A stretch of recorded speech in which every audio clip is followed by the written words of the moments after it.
Friends नमस्कार।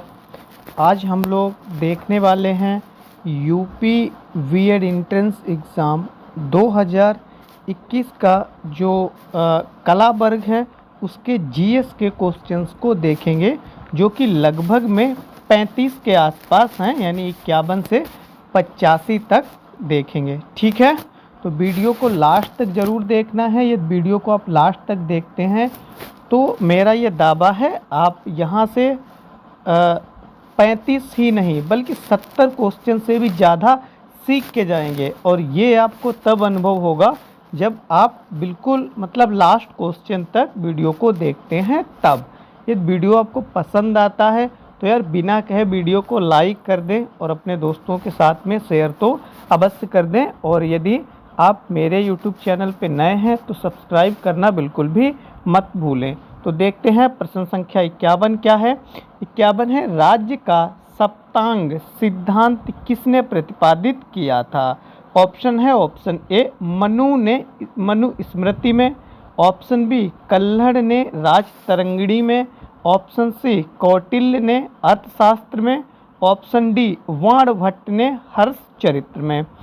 दोस्तों यदि आप क्वेश्चन अटेम्प्ट कर रहे हैं तो वीडियो को पॉज करके पढ़ सकते हैं और फिर टिक लगा सकते हो और फिर अपने आंसर को चेक कर सकते हैं सही है या गलत, क्योंकि मुझे 35 लगभग में क्वेश्चन करवाने हैं। और साथ साथ में जहाँ पे मैं आवश्यक समझूंगा कि व्याख्या बताना ज़रूरी है तो मैं वो भी बताऊंगा, तो वीडियो काफ़ी लंबा हो जाएगा, इसलिए मैं रुकूंगा नहीं। ठीक है, ऑप्शन पढ़ूंगा और उसके बाद में 2-4 सेकंड बाद में मैं तुरंत ही इसका आंसर बता दूंगा। ठीक है, तो इसका आंसर होगा ऑप्शन नंबर, तो इसका आंसर होगा आपका, तो इसका आंसर होगा आपका ऑप्शन नंबर सी, यानी कौटिल्य ने अर्थशास्त्र में सप्तांक सिद्धांत दिया था। अब यहाँ पे समझना बहुत ज़रूरी है, ये शब्द आया हुआ है जो राज्य का सप्तांग, ये है क्या एक्चुअली में। तो आप यदि कौटिल्य के बारे में जानते होंगे तो आपको पता होगा जो कौटिल्य थे वे क्या थे, एक बहुत बड़े प्राचीन भारत के विद्वान थे, है ना। तो उन्होंने ये बताया कि राजा सफल कैसे हो सकता है, कैसे राजा सफल हो सकता, तो उन्होंने राजा के 7 अंग बता दिए। सप्तांग का मतलब ही होता है 7 अंग। यदि आप हिंदी भाषा हमसे पढ़ रहे होंगे तो आपको इसका अर्थ जरूर ही आप निकाल लेंगे और पता भी होगा। सप्तांग का मतलब ही होता है 7 अंग। तो 7, अब आपको 7 अंग जानना भी जरूरी है, क्योंकि यदि इस प्रश्न में ये आ सकता है राजा के सप्तांग सिद्धांत किसने प्रतिपादित किया, तो अगले पेपर में या कभी भी ये भी प्रश्न आ सकता है कि जो कौटिल्य ने अर्थशास्त्र में राजा के सप्तांक सिद्धांत प्रतिपादित किया तो वे कौन कौन से हैं, है ना। तो उनके नाम भी आपको जानना जरूरी है, तो मैं बता देता हूँ, आप लिख लेना यदि आप नोट्स बना रहे हैं तो सबसे पहले तो उन्होंने अंग बताया, वो राजा ही बताया है, यानी शासक। राजा को भाई शासक भी तो कह सकते हैं ना, राजा। फिर अमात्य का मतलब है यहाँ पे मंत्री से।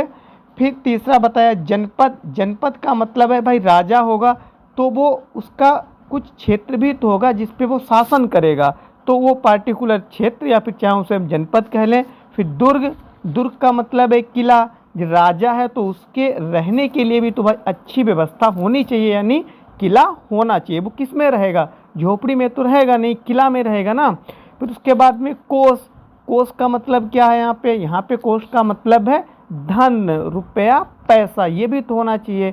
यदि ये नहीं है तो राजा अपने शासन को कैसे चलाएगा, भाई जो उसका क्षेत्र है उसमें वो विकास कार्य को कैसे करेगा, अपने क्षेत्र को विकसित कैसे करेगा। फिर है उसके बाद में सेना भी होना चाहिए, क्योंकि वो फिर अपने राज्य की सुरक्षा कैसे करेगा। फिर लास्ट है मित्र। यदि आपसे ये 7 याद नहीं हो रहे हैं तो आप पहला और लास्ट जरूर याद करें, क्योंकि कभी कभी क्वेश्चन ऐसा भी आ जाता है कि राजा का जो सप्तांग सिद्धांत कौटिल्य ने दिया है, इसका लास्ट सिद्धांत क्या है या फिर पहला सिद्धांत क्या है। तो पहला क्या है राजा और लास्ट क्या है मित्र। ठीक है, कि मतलब राजा जो हैं उनके मित्र भी अच्छे होने चाहिए, तभी जो है एक राजा सफल होगा। और यहाँ से एक चीज़ और सीख लो यार, मैं बहुत अच्छी तरीके से एक्सप्लेन कर रहा हूँ, ठीक है। क्या है कि जो अर्थशास्त्र है ना, ये अर्थशास्त्र ये कौटिल्य ने तो लिखी ही लिखी है। इसमें जिस शैली का प्रयोग किया गया उस शैली का नाम है चंपू शैली, ठीक है भाई, रट लें इसे, चंपू शैली। और ये है क्या, तो ये कौन सी शैली है, इसमें गद्य और पद्य दोनों शैलियों का प्रयोग किया जाता है, ठीक है, मतलब प्रयोग किया गया है, इसीलिए इसे चंपू शैली कहा गया है, ठीक है। और इसका विषय भी जान लें, क्योंकि सब कुछ जान लें फिर, है ना, जब 3-4 चीज़ें जानी है तो फिर और थोड़ा सा देख लें। जो अर्थशास्त्र है इसमें अर्थ की बात नहीं की गई है, इसमें किसकी बात की, इसमें राजनीतिक विज्ञान कह लें या राजनीतिक शास्त्र की बात की गई है, ये भी ध्यान रखें, ठीक है। नाम तो इसका अर्थशास्त्र है, लेकिन इसमें कहीं भी अर्थशास्त्र का जिक्र नहीं है। किसका जिक्र है, तो राजनीति का जिक्र है इसमें, ठीक है। तो उम्मीद है यहाँ से आप काफ़ी कुछ सीख के जाएंगे, ठीक है। तो अब देखते हैं नेक्स्ट क्वेश्चन। नेक्स्ट दूसरा कौन सा है, दूसरा, निम्नलिखित में बिहार में कौन सा स्थान है जो जैन एवं बौद्ध धर्म का तीर्थ स्थान है। Option A Rajgir, option B Nalanda, option C Bodh Gaya, option D Vaishali.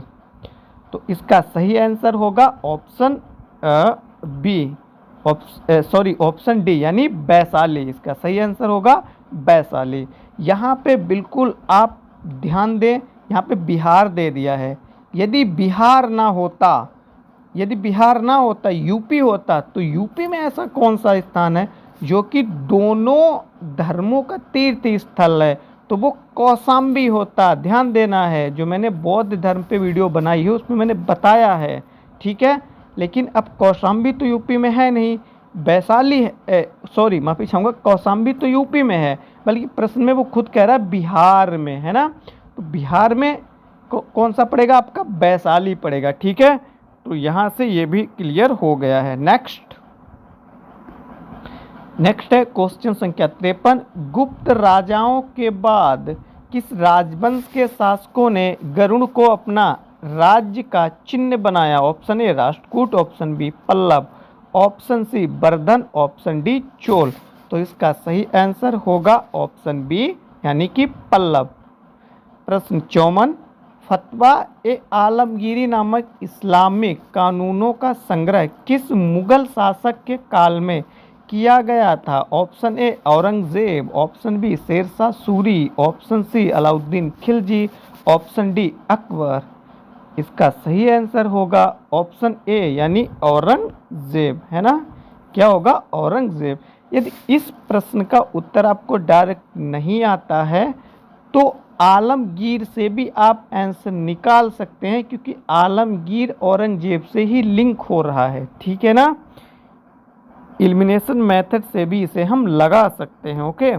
फिर प्रश्न संख्या 55। मध्यकाल की एकमात्र मुस्लिम महिला शासक रजिया सुल्तान किसकी पुत्री थी। तो ये यदि आपने सही से हिस्ट्री पढ़ी होगी तो आप बता देंगे। Option A Iltutmish, option B Balban, option C Nasiruddin, option D Qutbuddin Aibak. तो इसका सही आंसर होगा ऑप्शन ए यानी इल्तुतमिश की जो बेटी थी उसका नाम रजिया सुल्तान था, और ये मध्यकाल की एकमात्र मुस्लिम महिला शासिका थी, ठीक है, इसे ध्यान रखें। और एक मैं आपको यहाँ पे बहुत ही बेस्ट सजेशन ये देने वाला हूँ, आप जब प्रश्न पढ़ते हैं तो जितना आप गौर उत्तर देने में करते हैं उतना ही गौर आप प्रश्न को पढ़ने में भी करें, क्योंकि प्रश्न नाम ही उसका प्रश्न है, उसमें उत्तर भी छिपा होता है, ये ध्यान रखें। और एक प्रश्न में एक प्रश्न ही नहीं होता, कई प्रश्न होते हैं। जैसे मैं इसमें आपको बता दूं, मध्यकाल की एकमात्र मुस्लिम शासिका महिला शासिका रजिया सुल्तान, तो देखना इसमें प्रश्न भी छुपा है और उत्तर भी छुपा है। क्या, मध्यकाल की एकमात्र मुस्लिम महिला शासक या शासिका रजिया सुल्तान। तो क्वेश्चन ये भी आ सकता है और आया भी है, कौन सा, मध्यकाल की एकमात्र मुस्लिम महिला शासिका कौन है, तो उत्तर दिया हुआ है, नहीं दिया हुआ, रजिया सुल्तान। तो भाई ध्यान दे के पढ़ें, अलर्ट होके बिल्कुल पढ़ें, ठीक है। ओके, तो नेक्स्ट देखते हैं कौन सा है। तो इसका आंसर क्या हो जाएगा, ऑप्शन ए है, इल्तुतमिश की ये पुत्री थी। सबसे पहले कुतुबुद्दीन ऐबक, फिर कुतुबुद्दीन ऐबक के बाद में कौन आया, इल्तुतमिश, फिर इल्तुतमिश के बाद में कौन आया, रजिया सुल्तान, फिर उसके बाद में नसरुद्दीन, फिर उसके बाद में आएगा बलबन, ठीक है। फिर प्रश्न 56, अकबर के किस दरबारी विद्वान ने अथर्ववेद का फारसी अनुवाद किया था। Option A Abul Fazl, option B Haji Ibrahim Sirhindi, option C Raja Man Singh, option D Dara Shikoh. इसका सही आंसर होगा ऑप्शन डी यानी दारा सिकोह ने, ऑप्शन डी दारा सिकोह ने अथर्ववेद का फारसी में अनुवाद किया था। ओके, फिर देखते हैं नेक्स्ट क्वेश्चन, प्रश्न 57, महात्मा गांधी के दांडी मार्च के साथ किस जन आंदोलन की शुरुआत हुई थी। ओके, तो ऑप्शन ए असहयोग आंदोलन, ऑप्शन बी भारत छोड़ो आंदोलन, ऑप्शन सी खिलाफत आंदोलन, ऑप्शन डी सविनय अवज्ञा आंदोलन। इसका सही आंसर होगा ऑप्शन डी सविनय अवज्ञा आंदोलन। यहाँ से मैं आपको और थोड़े फैक्ट बताता चलता हूँ। दांडी मार्च है तो ये गांधी जी ने कितने अनुयायियों के साथ शुरू किया था, तो लगभग में 78 अनुयायी थे, मतलब इनके साथ में कितने व्यक्ति थे, 78 व्यक्ति थे, है ना। ठीक है, यहाँ से हमने ये भी सीख लिया है। और देखते हैं नेक्स्ट है, साइमन कमीशन की नियुक्ति किस वायसरॉय के कार्यकाल में की गई थी। Option A Lord Reading, option B Lord Chelmsford, option C Lord Irwin, option D Lord Wellington. तो इसका सही आंसर होगा ऑप्शन सी, लॉर्ड इरविन के समय साइमन कमीशन की नियुक्ति की गई थी। और ये आया कब था भारत में, तो ये 1928 में भारत में आया था। सबसे पहले कहाँ आया था, तो मुंबई के रेलवे स्टेशन पे आया था, लेकिन सबसे ज़्यादा इसका विरोध मुंबई में हुआ, इसे काले झंडे दिखाए गए, तो इसीलिए ये मुंबई रेलवे स्टेशन पे प्लेटफॉर्म पे नहीं उतर सका। और फिर ये कहाँ चला गया, लाहौर चला गया, वहाँ पर भी विरोधियों ने इसका विरोध किया। तो उसी बीच लाला लाजपत राय की मृत्यु भी हो जाती है, क्योंकि पुलिस प्रदर्शनकारियों को पीटती है, जिसके कारण लाला लाजपत राय जी की मृत्यु भी हो जाती है। ठीक है, तो इसे भी ध्यान रखना है। फिर प्रश्न है 59, कांग्रेस के किस अधिवेशन में पूर्ण स्वराज का लक्ष्य रखा गया था। ऑप्शन ए कलकत्ता अधिवेशन, ऑप्शन बी नागपुर अधिवेशन, ऑप्शन सी लखनऊ अधिवेशन, ऑप्शन डी लाहौर अधिवेशन। इसका सही आंसर होगा ऑप्शन डी, लाहौर अधिवेशन में कांग्रेस ने पूर्ण स्वराज का लक्ष्य रखा था। और इस अधिवेशन की अध्यक्षता किसने की थी, तो इसकी अध्यक्षता हमारे प्रथम प्रधानमंत्री यानी कि जवाहरलाल नेहरू ने इसकी अध्यक्षता की थी। ओके, फिर देखते हैं नेक्स्ट प्रश्न 60, वर्ष 1946 के चुनाव के बाद मुस्लिम लीग ने किस राज्य में अपनी पहली सरकार बनाई। Option A Bengal, option B Bombay, option C संयुक्त प्रांत, ऑप्शन डी मद्रास। इसका सही आंसर होगा ऑप्शन ए। क्या सही आंसर होगा, ऑप्शन ए यानी बंगाल में मुस्लिम लीग ने अपनी पहली सरकार बनाई थी। संयुक्त प्रांत किसे कहते हैं, तो संयुक्त प्रांत हम तब जब 1946 की बात हो रही है तब हम यूपी को ही संयुक्त प्रांत कहते थे। तब यूपी को हम क्या कहते हैं इंग्लिश में, यूनाइटेड प्रोविंस कहते थे, जिसका हिंदी अनुवाद संयुक्त प्रांत ही होगा। ठीक है, ये प्रश्न यदि आपको नहीं भी आता है तो यहाँ पे आप एलिमिनेशन मेथड भी लगा सकते हैं, क्योंकि मुस्लिम लीग की बात हो रही है और मुस्लिम बाहुल इलाका बंगाल ही है, वहीं पे इसे पूर्ण बहुमत प्राप्त हुआ था और इसने अपनी सरकार का गठन किया था। ठीक है, और देखते हैं प्रश्न 61, किस दर्रे को भारत, चीन एवं म्यांमार का त्रिकोणीय संगम कहा जाता है। ऑप्शन ए बोमडीला दर्रा, ऑप्शन बी जिलेफला दर्रा, ऑप्शन सी नाथुला दर्रा, ऑप्शन डी दिफू दर्रा। तो इसका सही आंसर होगा ऑप्शन डी यानी दिफू दर्रे को हम त्रिकोणीय संगम कहते हैं, जो कि इसका मतलब क्या है, इसका सीधा सा मतलब है जहाँ पे ये दर्रा है तो ये दर्रा 3 देशों को जोड़ता है, भारत, चीन और म्यांमार को। तो ये किधर होगा आप अनुमान लगा सकते हैं, अरुणाचल प्रदेश में होगा, क्योंकि अरुणाचल प्रदेश किस किस से सीमा साझा कर रहा है, म्यांमार से भी और चीन से भी। ठीक है, कौन सा, दिफू दर्रा। बोमडीला दर्रा भी अरुणाचल प्रदेश का ही है, वही नाथुला दर्रा ये सिक्किम में पड़ता है। ठीक है, तो ये भी हो गया आपका। फिर है नेक्स्ट प्रश्न 62, काल बैसाखी अथवा नॉरवेस्टर नामक तूफान पश्चिम बंगाल में किस ऋतु में अक्सर आता है? ऑप्शन ए शीतकाल के अंत में, ऑप्शन बी ग्रीष्मकाल के आरंभ में, ऑप्शन सी वर्षा ऋतु में, ऑप्शन डी शुरुआती शीतकाल में। इसका सही आंसर होगा ऑप्शन बी यानी ग्रीष्मकाल के आरंभ में क्या होता है, ये आता है। क्या है, ये एक तूफान है पश्चिम बंगाल में जो कि आता है। इसका नाम भी ध्यान रखें, कभी कभी इतना ही पूछ लिया जाता है काल बैसाखी क्या है, ठीक है, या नॉरवेस्टर क्या है। ओके, तो इसे भी भाई ध्यान रखें। नेक्स्ट है प्रश्न 63, पेनगंगा किस नदी की सहायक नदी है? ऑप्शन ए गोदावरी नदी, ऑप्शन सी नर्मदा नदी, ऑप्शन सी कावेरी नदी, ऑप्शन डी कृष्णा नदी। इसका सही आंसर होगा ऑप्शन ए यानी गोदावरी की, माफी चाहता हूँ, गोदावरी की सहायक नदी पेनगंगा है, ना कि सिर्फ पेनगंगा है। अब मैं आपको इसकी सहायक नदियाँ और बता देता हूँ। ठीक है, पेनगंगा और बेनगंगा, इन्हें दोनों को याद रखें, ये किसकी हैं, ये गोदावरी की हैं।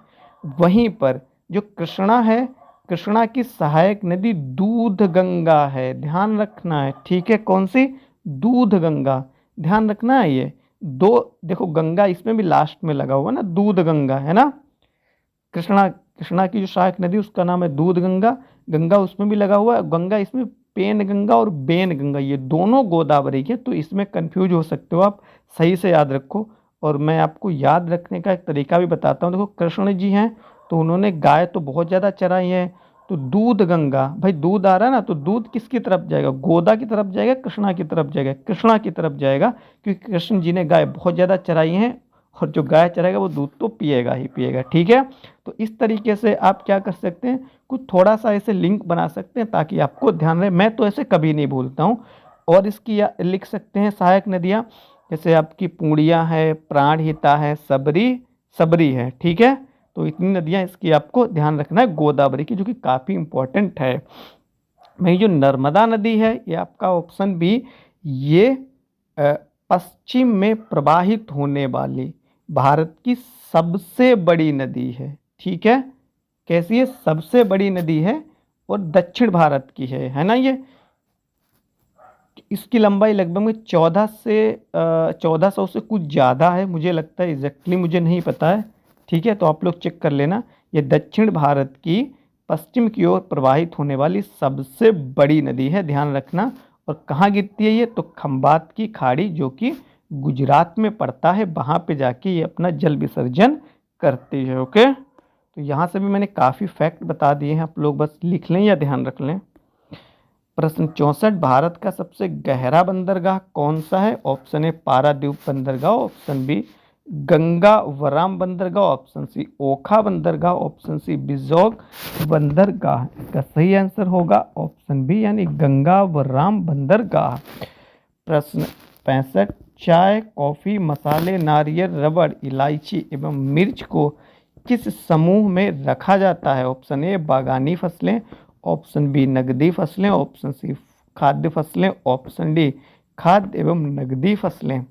तो इसका सही आंसर होगा ऑप्शन ए, बागानी फसलों के अंतर्गत हम इन फसलों को रखते हैं। यदि ऐसे प्रश्न आपको नहीं पता है तो ऐसे प्रश्न में आप थोड़ा सोच सकते हैं और फिर आप इसका आंसर निकाल सकते हैं, क्योंकि कम चांस है गलत होने के। ठीक है भाई, सभी को पता है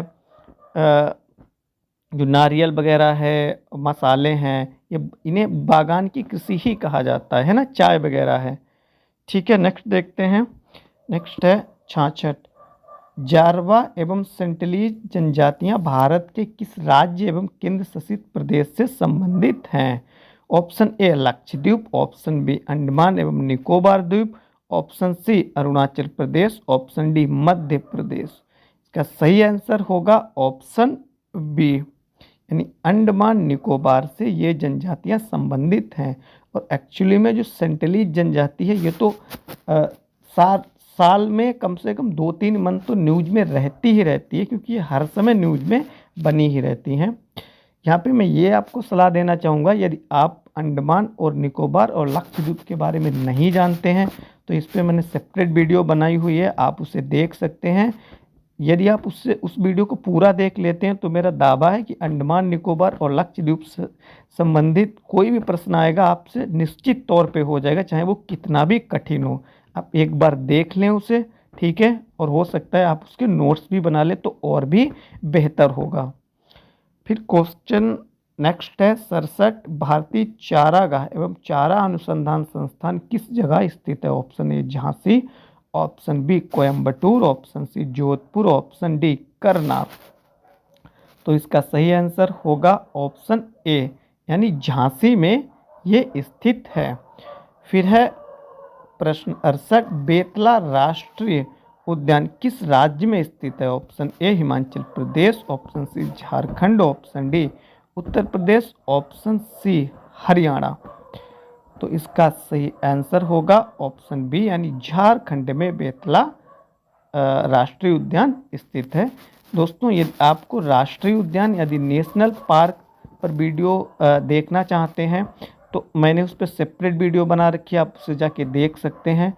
और मैंने उस पर सारी चीज़ें कवर करवाई हैं, ना कि सिर्फ उनके नाम बल्कि उनकी विशेषताएं तक भी कवर करवाई हैं। ठीक है, तो आप उसे देख सकते हैं, आपको बहुत फ़ायदा होगा देखने में, मतलब क्वेश्चन छूटेगा नहीं है, दिस इज माय प्रॉमिस। ठीक है, नेक्स्ट है 69 नंबर क्वेश्चन, ओजोन परत किस में पाई जाती है? ए है स्ट्रेटोस्फेयर, बी है मेजोस्फेयर, सी है आयनोस्फेयर, डी है ट्रोपोस्फेयर। तो इसका सही आंसर होगा ऑप्शन ए, यानी स्ट्रेटोस्फेयर में ओजोन परत पाई जाती है। कहाँ पे? स्ट्रेटोस्फेयर में ओजोन परत पाई जाती है। इसे मैं थोड़ा सा समझा देता हूँ। देखो, जैसे ही हम जो एयर्स लेयर हैं उन्हें हम पढ़ते हैं, यानी वायुमंडल की परतों को पढ़ते हैं, सबसे पहले क्या आती है?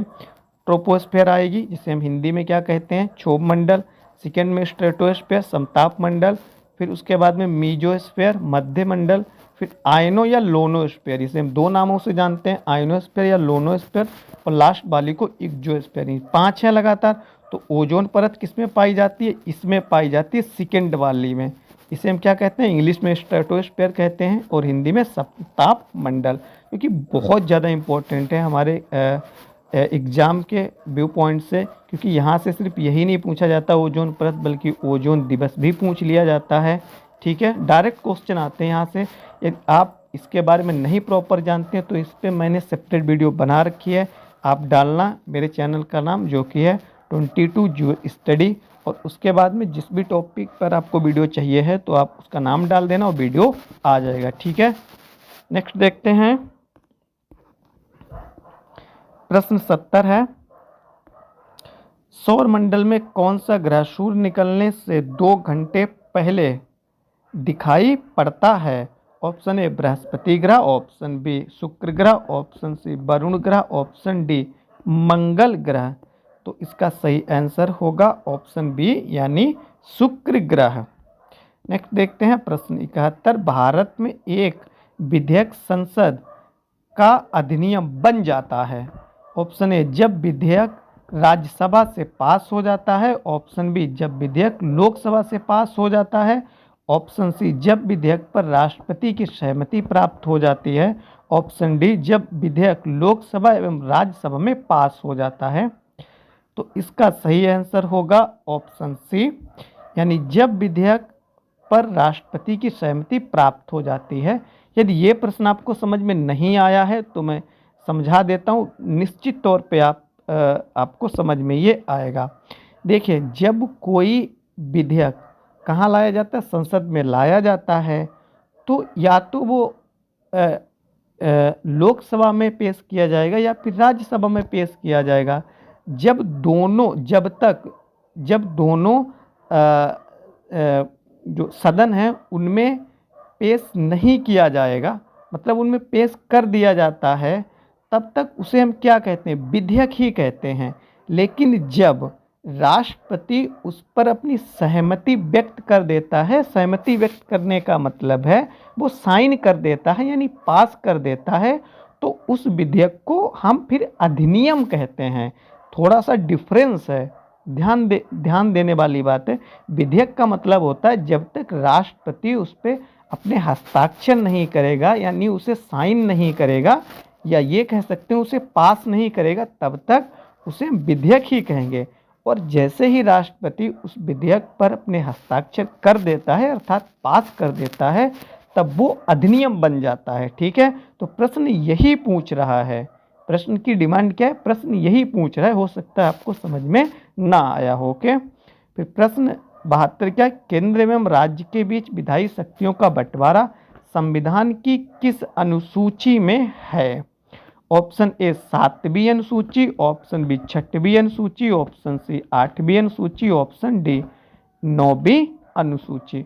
तो इसका सही आंसर होगा ऑप्शन ए, यानी कि 7वीं अनुसूची में इस चीज का प्रावधान किया गया है। ठीक है, क्योंकि 7वीं अनुसूची है किससे संबंधित, तो समवर्ती सूची से संबंधित है, मतलब उसमें समवर्ती सूचियां दी गई हैं। ओके, नेक्स्ट देखते हैं प्रश्न 73, 108वां संविधान संशोधन किससे संबंधित है?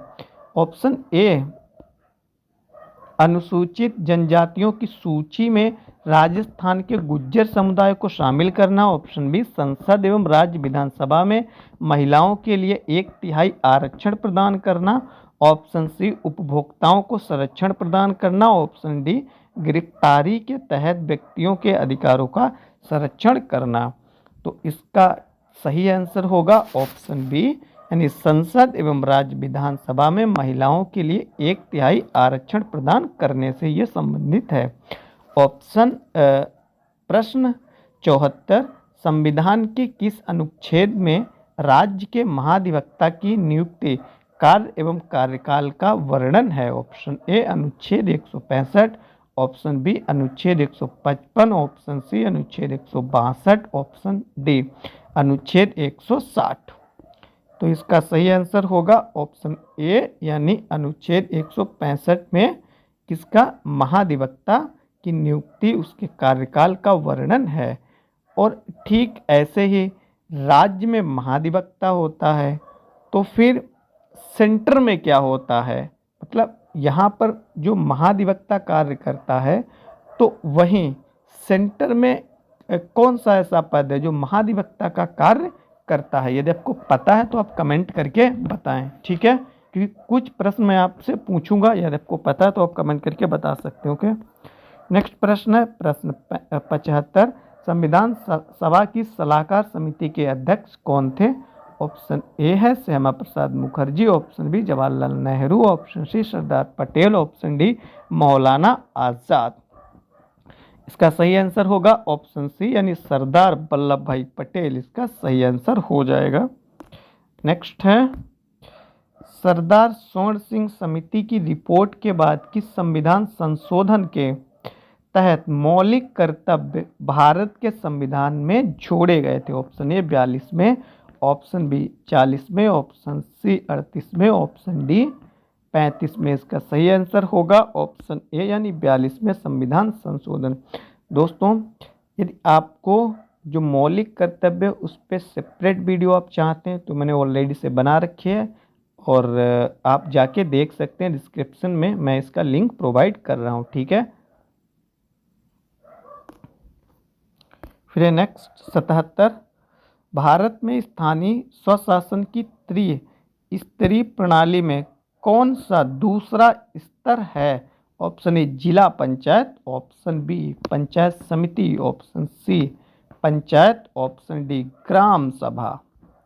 इसका सही आंसर होगा ऑप्शन बी, यानी कि पंचायत समिति इसका सही आंसर होगा। ठीक है, अब देखना, मैंने कहा था ना प्रश्न को आप पढ़ें तो कायदे से पढ़ें, क्योंकि प्रश्न में उत्तर भी छिपा होता है। ठीक है, कैसे, चले इसे भी देख लेते हैं। देखो, भारत में स्थानीय स्वशासन लागू है, ये तो सभी को पता है। और प्रश्न ऐसे भी आ सकता है कि भारत में जो स्थानीय स्वशासन लागू है वो कितने स्तर का है, कितने स्तरीय है, 2 स्तरीय है, 3 स्तरीय है, 4 स्तरीय है, या फिर 5 स्तरीय है। तो त्रिस्तरीय है, यहाँ पर देखिएगा ये दिया हुआ है, कैसा है, त्रिस्तरीय है ना। तो ये भी साथ में आपको याद रखना है।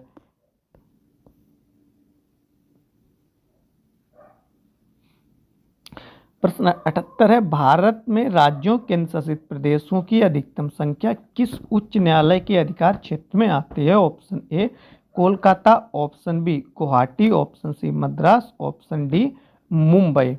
तो इसका सही आंसर होगा ऑप्शन बी, यानी गुवाहाटी। माफी चाहता हूं, ऑप्शन बी यानी गुवाहाटी। देखिए, जो गुवाहाटी है ना, ये यहाँ पर असम की एचसी है, यानी हाई कोर्ट है। और इस गुवाहाटी हाई कोर्ट के अंतर्गत कई केंद्र शासित प्रदेश और राज्य आते हैं, जिन्हें हम 7 सिस्टर्स बोलते हैं। 7 सिस्टर्स क्या है? तो जैसे ही हम पूर्वोत्तर भारत में जाएंगे तो वहाँ पे 7 राज्य ऐसे हैं जो कि आपस में सटे हुए हैं, छोटे छोटे हैं। जैसे जब आप बंगाल जाएंगे, बंगाल और जो सिक्किम पड़ता है उसके जो पूरब में जितने भी स्टेट हों, तो वे सभी 7 सिस्टर्स के नाम से जाने जाते हैं। और उनकी एचसी कहाँ लगती है, यानी हाई कोर्ट, तो गुवाहाटी ही लगती है। भाई बहुत इंपॉर्टेंट ये क्वेश्चन है। ठीक है, साथ साथ में ये भी ध्यान रखें, 7 सिस्टर्स भी मैंने बता दिया है। ठीक इसी प्रकार से जो कोलकाता है, तो जो अंडमान निकोबार है उसकी एचसी क्या है, उसकी हाई कोर्ट, तो कोलकाता उसकी हाई कोर्ट है। जी हाँ, बिल्कुल सही है।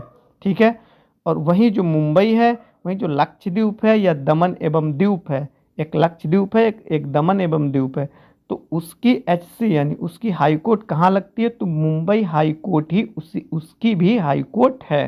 साथ में ये भी ध्यान रखें। ठीक है, अब इसे आपको कैसे ध्यान रखना है, ये कोई याद करने वाली बात है नहीं। मैप यदि आपको पता है तो आसानी के साथ में याद कर सकते हैं, क्योंकि ये जो केंद्र शासित प्रदेश है ना, ये इन्हीं के पास में ही पड़ते हैं।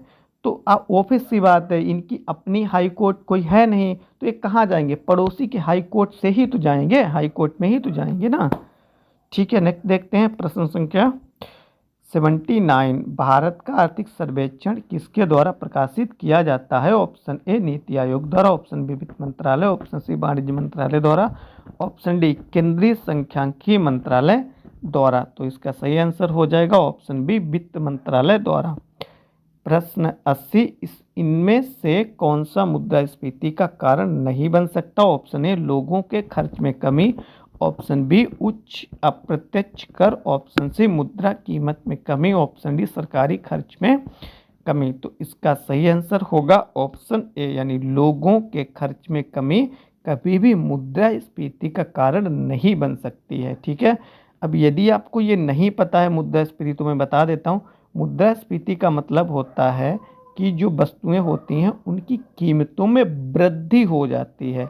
यदि आपको इसका अर्थ पता है तो फिर इसका आंसर निकाल लेंगे, इजी है। ठीक है, बस अर्थ समझ लीजिए। फिर नेक्स्ट है 81, किसी कमेटी ने क्षेत्रीय ग्रामीण बैंकों को उनके स्पॉन्सर बैंकों से मिलाने का सुझाव दिया। Option A Rangarajan committee, option B Dutt committee, option C Khusro committee, option D Moily committee. इसका सही आंसर होगा ऑप्शन सी, यानी खुसरो कमेटी ने यह सुझाव दिया था। ठीक है, फिर देखते हैं प्रश्न 82, निम्नलिखित में से कौन सा प्रत्यक्ष कर है? ऑप्शन ए उत्पाद शुल्क, option C sales tax, option D आयकर, ऑप्शन बी वैट। तो इसका सही आंसर होगा ऑप्शन बी, यानी आयकर प्रत्यक्ष कर है। तो ये इजी ही था, सभी को पता होता है जो इनकम टैक्स होता है वो प्रत्यक्ष कर ही होता है। ठीक है, फिर प्रश्न 83, किस समस्या से निपटने के लिए नेहरू रोजगार योजना शुरू की गई थी? ऑप्शन ए ग्रामीण गरीबी, ऑप्शन बी शहरी गरीबी, ऑप्शन सी बंधुआ मजदूरी, ऑप्शन डी ग्रामीण एवं शहरी गरीबी। तो इसका सही आंसर होगा ऑप्शन बी, यानी केवल शहरी गरीबी को दूर करने के लिए इस योजना को प्रारंभ किया गया था। फिर देखते हैं नेक्स्ट, लास्ट है प्रश्न ये आज का। प्रश्न 84, राजकोषीय नीति किससे संबंधित है? ऑप्शन ए रिजर्व आवश्यकताओं में बदलाव, ऑप्शन बी तरलता एवं सरकारी खर्च, ऑप्शन सी कराधान एवं सरकारी खर्च, ऑप्शन डी खुला बाजार परिचालन। तो इसका सही आंसर होगा ऑप्शन सी, यानी ये कराधान एवं सरकारी खर्च से संबंधित है। क्या इसका सही आंसर होगा ऑप्शन सी, यानी कराधान एवं सरकारी खर्च से संबंधित है। कुल मिला के यदि राजकोष का आपको मतलब पता है तो आप इसका आंसर आसानी के साथ में निकाल लेंगे। ठीक है, राजकोष का मतलब ही होता है जो राज्य होगा, चाहे वो सेंटर की बात हो रही हो या फिर स्टेट की बात हो रही हो, तो उसके कोष जबकि मैंने फर्स्ट ही क्वेश्चन में बताया था कोष क्या होता है भाई, रुपया पैसा धन, है ना। तो कराधान क्या एक तरीके से ये भाई धन ही तो है। जब गवर्नमेंट टैक्स लगाती है तो उसे धन नहीं मिलता है क्या, धन तो उसे मिलता है ना। और सरकारी खर्च जब वो धन लेगी गवर्नमेंट तो भैया व्यय भी करेगी, तो ये राजकोषीय नीति का हिस्सा ही है, यानी धन को क्या करना, धन कमाना और फिर उसको जो समाज है उस पर खर्च करना। तो दोस्तों आई होप कि वीडियो आपको बहुत पसंद आई होगी और ऐसे ही आप हमारे साथ में पढ़ते रहें बढ़ते रहें। वीडियो देखने के लिए आप सभी को बहुत बहुत धन्यवाद।